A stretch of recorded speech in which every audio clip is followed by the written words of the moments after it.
Hello friends, नमस्ते। मैं नरेश आहूजा आपके साथ कर रही हूँ बात। फ्रेंड्स, जीवन एक चक्र है, तो चक्र का क्या काम है? ऊपर भी जाता है और नीचे भी आता है। तो आज जो हालात हमारे सामने हैं, जिसकी हम हर समय चर्चा कर रहे हैं, मैसेजेस में, टीवी सुन रहे हैं, न्यूज़ सुन रहे हैं, देख रहे हैं सब, तो चारों तरफ एक ही बात पर हमारा ध्यान जा रहा है कि ये क्या आया है ना। तो ये कोई नई बात नहीं है, ये समय तो ऐसे ही चलता रहता है। कभी हम ऊपर जा रहे थे, आज हम नीचे आ रहे हैं। तो ये लाइफ का सर्कल है, जो जीवन का चक्र है, इसने तो अपनी लय पर चलना ही है। लेकिन उसके साथ कभी कभी हमें अपनी लय भी मिलानी पड़ती है। उसके साथ कदम से कदम मिलाएंगे तो समस्या पर जीत भी हो जाती है। अब समस्या की चर्चा करते करते समस्या और बढ़ सकती है, तो क्यों ना हम सल्यूशन पर आएँ। और सल्यूशन बहुत सारे हैं जिससे कि हम समस्या को इजीली फेस भी कर सकते हैं। तो सबसे पहले तो मैं आपसे यही कहना चाहूँगी कि आप सबको ये मालूम भी है, अब तो क्योंकि लास्ट ईयर से ये सब सर्कमस्टांसेस चल रहे हैं, तो सबको काफ़ी जागृति आ चुकी है। और आपको मालूम है कि एक ही बात बार बार दोहराई जा रही है। डॉक्टर्स भी कह रहे हैं कि इम्यूनिटी पावर को आप सही कीजिए। इम्यूनिटी पावर अगर अच्छी होगी तो आपको इतना इसका फ़र्क नहीं पड़ेगा। लेकिन इम्यूनिटी कैसे बूस्ट करते हैं हम, ये पावर कैसे हमारे पास आती है? देखो, पहले तो हमने ध्यान नहीं दिया, नो डाउट। इम्यूनिटी अचानक से तो आएगी नहीं। अब हम कह देते हैं कि हम सारा पूरा का पूरा सरकार पर डाल कर चल पड़ते हैं कि है ना, सरकार का ये अरेंजमेंट नहीं है, वो नहीं है। काश हमने कभी ये भी सोचा होता कि आज इम्यूनिटी की ज़रूरत पड़ी है तो हमने उसके लिए क्या अरेंजमेंट कर रखा है। क्या हमने राइट डाइट ली? क्या हमने खाना सोच समझ कर खाया? क्या हमने कभी एक्सरसाइज की? रामदेव जी योगा कब से करा रहे हैं, क्या हमने इस पर ध्यान दिया? ब्रीदिंग पर ध्यान दिया? तो जैसे भी हम बॉडी में जो मर्जी डालते चले गए तो बॉडी की इम्यूनिटी वीक होती चलेगी। ऐसे ही मन के विचारों पर हमने कभी ध्यान नहीं दिया, जो भी आया है सुन रहे हैं, कर रहे हैं, तो उसकी पावर भी डेफिनेटली कम हुई है। क्योंकि जो आज सबको स्ट्रेस और टेंशन हो रहा है, तो वो किसका नतीजा है? वो सिर्फ हम डरे डरे से जी रहे हैं। तो उससे क्या हो रहा है, हमारी इम्यूनिटी पावर और कम हो रही है। आपको मालूम है, और अक्सर मैंने हर वीडियो में बताया है, where the attention goes energy flows. एक साइंटिफिक रूल है कि आप जिस चीज़ पर ध्यान देंगे वही आपकी एनर्जी ने काम करना है। तो आज आप सोचिए, आप कहाँ ध्यान दे रहे हैं? हर समय एक ही बात कर रहे हैं, वायरस की बात कर रहे हैं, कोरोना की बात कर रहे हैं, और डर रहे हैं आप, क्योंकि देख ही ऐसे रहे हैं कि ये हो गया, वो हो गया, है ना। आपको लगता है कि हमारा भी नंबर नहीं आ जाए कभी, है ना। सब डरे डरे से हैं। अगर नंबर आना है तो वो आना ही है। मृत्यु तो एक बहुत बड़ा सत्य है। ऐसा नहीं है कि पहली बार ही हम ऐसा देख रहे हैं। अगर हम कोई भी चारों तरफ देखें, जिनको भी हॉस्पिटल्स जाने का कभी मौका मिला हो, या जैसे जैसे भी हालात हम देखते हैं, आज से पहले भी कई तरह के वायरस आए, कई तरह की बीमारियां आई, तो सारी जनरेशन ने कुछ ना कुछ फेस किया है, कुछ ना कुछ नया होता ही रहता है। अब नेचर पर तो किसी का जोर नहीं है, कोई क्लेम नहीं कर सकते। बड़े बड़े साइंटिस्ट, डॉक्टर, जितने मर्जी हम एडवांस हो जाए, जितने मर्जी इंटेलिजेंट हो जाएं, लेकिन एक जो सुपर इंटेलिजेंस है, जो वो कुछ करती है, तो उसके लिए हमारे पास कुछ इतना जवाब नहीं होता। हम कोशिश ही कर सकते हैं।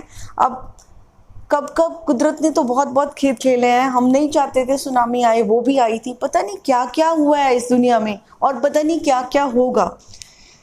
जिसे कहते हैं ना, सतयुग से कलयुग की यात्रा, तो युग बदलते रहते हैं हमेशा। तो बदलते समय के साथ बहुत ज़रूरी है अगर हम भी बदले, अगर हम अपनी सोच बदलेंगे आज, तो ये समय भी निकल जाएगा। कोई भी समय स्थिर नहीं होता कभी भी।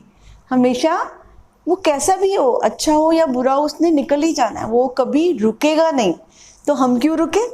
तो हमें भी रुकना नहीं है। हमें क्या करना है, जो मैंने आपको अभी बात बताई, साइंटिफिक क्या है, आपके बॉडी का सिस्टम क्या है, मन का सिस्टम क्या है, आपने उसको फॉलो करना है। कैसे फॉलो करेंगे आप कोई भी मन में ऐसे विचार मत लाएं और ज़्यादा किसी की ऐसी बातें मत सुने जिससे कि डर क्रिएट हो, हाय उसको ये हो गया, हाय उसको वो हो गया, ऐसे ना हो जाए, वैसे ना हो जाए। ये वाले विचार जो हैं तो आपके सीधा बॉडी पर असर डालेंगे, आपकी इम्यूनिटी पावर को डेफिनेटली डिक्रीज करेंगे, कम करेंगे। क्योंकि जो आपका सबकॉन्शियस माइंड है ना, तो वो आप जो भी सोच रहे हैं, और सबसे बड़ी बात है, अगर आप बार बार जो चीज़ सोचेंगे और आपकी अगर वो फीलिंग में आ गई, आपके वो अगर थिंकिंग जो फीलिंग में कन्वर्ट हो गई, तो आपके सबकॉन्शियस ने वही सब क्रिएट कर देना है। क्योंकि सबकॉन्शियस को नहीं पता कि रियल क्या है और अनरियल क्या है, अच्छा क्या है, बुरा क्या है। उसने तो जो आप फील कर रहे हैं उसी को मोमेंट दे देना है। उस समय आप में वही इमोशंस क्रिएट हो जाना है। जैसा आप सोच रहे हैं, जैसा फील कर रहे हैं, वही इमोशन जब क्रिएट हो जाएंगे तो आपका सिस्टम जो है अपने आप ही वैसे चलना शुरू हो जाएगा। तो अगर आप सिस्टम चलना शुरू हो गया तो आपकी बॉडी जो है फ्लाइट मोड में आ जाती है, अपने आप को सर्वाइवल के लिए वो काम करने लगती है। तो आपकी सारी एनर्जी कहाँ लगेगी उस समय? अपने आप को बचाने में, सर्वाइवल में लग जाएगी। तो आपका ध्यान इधर उधर से हटकर सिर्फ इसी तरफ ही लग जाएगा। तो ऐसा हमने बिल्कुल नहीं करना है। कोई भी ऐसा विचार मन में ना लाएं, कोई भी ऐसी फीलिंग डर की मन में ना लेकर आए कि हाय मुझे ऐसा तो नहीं हो जाएगा। ऐसे डर से बाहर निकलें प्लीज़। आप कुछ अच्छा सा म्यूज़िक सुन लें। अब कहने को तो होगा जी, देखो मैम तो कह रही है जी आप म्यूज़िक सुन लें, आप डांस कर लें, आप कुकिंग कर लें, आप अपना ध्यान, मेरा कहने का ये मतलब है कि अपना जो ध्यान है आप उसको डिस्ट्रक्टिव यूज़ मत करें, उसका कंस्ट्रक्टिव करें, यानी उसका सही उपयोग करें इस समय। अब समस्या सामने है, शेर सामने है, तो उससे बचाव करने में ही बुद्धिमत्ता है। उसको देखकर आंखें बंद कर लेंगे तो उससे डर जाएंगे, तो वहीं पे बैठे रहेंगे, तो इससे कुछ समस्या का हल नहीं होने वाला है। तो अपने तन के लेवल पर, मन के लेवल पर ये आपके पास बहुत अच्छा सल्यूशन है कि आप अपनी सोच पर नियंत्रण रखें। आप सोच समझ कर सोचें कि हम सोच क्या रहे हैं, हम फील क्या कर रहे हैं। अपने आप को एकदम स्टॉप करके देखिए कि मैं क्या फील कर रहा हूँ इस समय। जब आपको डर सा लग रहा है या ऐसा कुछ हो रहा है ना, तो एकदम अपने विचारों को देखिए कि वो कैसे चल रहे हैं। तो आप उनको चेंज करिए, अपनी एनर्जी को चेंज करिए। जैसे आप सोच बदलेंगे, आपकी एनर्जी भी उस पर काम करेगी। तो इस फार्मूले को आप बहुत ध्यान दीजिए, ये आपके बहुत काम आने वाला है। इससे आपकी इम्यूनिटी भी स्टेबल रहेगी, कम से कम तो नहीं होगी ना, आप इस बात को समझिए। और अगर आप, दूसरी बात ये है जो बहुत बड़ी बात है, वो भी बहुत काम की चीज़ है। कैसे? कि जिन लोगों को अपने मन पे कंट्रोल नहीं है, अपनी बॉडी के सिस्टम पर, मन पर, उनकी सोच को उनको समझ नहीं आ रहा, फिर भी ऐसे ही सोचते चले जा रहे हैं, तो उनके लिए एक बहुत बड़ा हल है। वो क्या हल है? कि अपने मन को ही समर्पित कर दें अपने परमात्मा को, जिसको भी आप मानते हैं, जिस कोई भी उसका आप नाम है, किसी पे भी आप श्रद्धा करते हैं, तो कृपया उसको समर्पण कर दें, क्योंकि वही संसार को चलाने वाला है और ये सब रचना उसी की है। तो ये सब जो खेल है, ये जो लीला चल रही है, ये भी वही जानता है। सचमुच ये मजाक नहीं है, ये एक हकीकत है। हमारा जीवन हमारे हाथ में नहीं है। अभी मैं आपसे बात कर रही हूँ और कल सुबह क्या होना है हमें नहीं मालूम, किसी को भी नहीं मालूम है। मैं आपको कितने इंसिडेंट्स मैं देख चुकी हूँ ऐसे, साक्षात अपने कुलीग्स के साथ, अपने इधर उधर। अब क्या चर्चा करें, क्योंकि फिर वही चर्चा हो जाती है। तो आप इस बातों पर ध्यान ना दें। जो आप कर रहे हैं फिजिकली लेवल पे, आपने जो भी सुना है, काढ़ा पीना है, जितने प्रिकॉशंस ले सके हैं, आपने मास्क पहनना है, डिस्टेंस करना है। अगर आप खाना घर पे बैठकर खा सकते हैं थोड़े दिन, तो अपना ख्याल रखिए, ये भी अवसर ले लीजिए, कोई बात नहीं। बहुत ज़िंदगी सलामत रहेगी तो हम कमाएंगे, खाएंगे, सब कुछ करेंगे। ये जो पहिया नीचे आया है, इसने ऊपर भी जाना है, ऐसा नहीं है कि यहाँ रुक जाना है।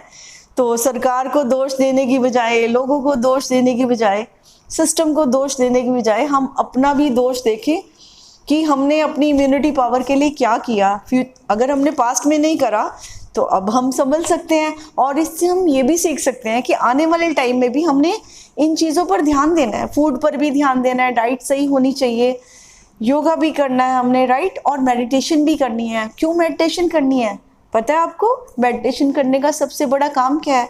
वो मन का विश्राम है, यानी सोच जो हर समय चलती है हमारी, जो हमें ब्रेक नहीं लेने देती, चलते चलते हम थक जाते हैं, स्ट्रेस में आ जाते हैं, टेंशन में आ जाते हैं। तो उसके लिए मेडिटेशन एक बहुत बड़ा हल है। मेडिटेशन मतलब मन का आराम, ठीक है। आप अपने विचारों को देखिए, मेडिटेशन करिए, कोई सॉन्ग सुनिए अच्छा सा, कोई रिलैक्स फील करिए उससे। जितने आप रिलैक्स रहेंगे उतना आपको अच्छा अनुभव होगा। तो डरने की बजाय आप अपने पर ध्यान दीजिए और अपने जो मन की सरकार है ना उसको स्ट्रांग कर लीजिए, ठीक है। जब हम स्ट्रांग हो जाएंगे, अपनी रिस्पॉन्सिबिलिटी ले लेंगे, तो अच्छा टाइम तो आने ही वाला है। और किसी समय से डर कर जीना नहीं है, बल्कि हौसले से, हिम्मत से खुद भी अपने आप को भी संभालें और अपने सारे परिवार को भी संभालें। क्योंकि अगर घर में बड़े ऐसी बात कर रहे हैं तो मैं ये देख रही हूँ कि बच्चों तक भी ये बात जा रही है कि फिर क्या होगा, फिर क्या होगा। तो उन्हें तो हम समझा देते हैं कि बच्चे कुछ नहीं होगा, कुछ नहीं होगा, और यही समझ हम अपने आप को भी समझाएं कि हमें भी कुछ नहीं होगा, और अगर कुछ होना है तो उसको हम रोक भी नहीं पाएंगे। तो फिर डरना क्यों? कहते हैं मरने से पहले डरना क्या। एक सुना है ना कि असली मरने से पहले जब हम डरते हैं तो हम 100 बार मरते हैं। तो डर कोई अच्छी चीज़ नहीं है, तो किसी बात से आप मत डरिए। तो सारे संसार में हो रहा है कि हमारे साथ तो अलग से हो नहीं रहा कुछ भी, तो ये भी एक देखिए आप, है ना। तो अभी तक हम सलामत हैं और आगे भी प्रभु जैसा चाहेगा वैसा ही होगा। तो इसको ही समर्पित हो जाइए, आप अपने मन को इसके चरणों में ही डाल दीजिए कि जो आप करेंगे वो अच्छा ही करेंगे। क्योंकि हमारी सोच जो है वो बहुत छोटी सी है, फिनाइट है, तो ये इनफिनिट है, ये बहुत सब कुछ जानता है। तो जब सब अच्छा ही होने वाला है, आप इसी भाव से अपनी यात्रा को संपन्न करिए। तो फ्रेंड्स, आपके लिए शुभ कामनाएं करते हुए, आपको हौसला देते हुए, और आपने सबको हौसला देना है, अपने तन मन का ख्याल रखना है। तो नेक्स्ट वीडियो में फिर मुलाकात होगी, आपसे बात होगी friends. Thank you very much. Be strong friends. Thank you.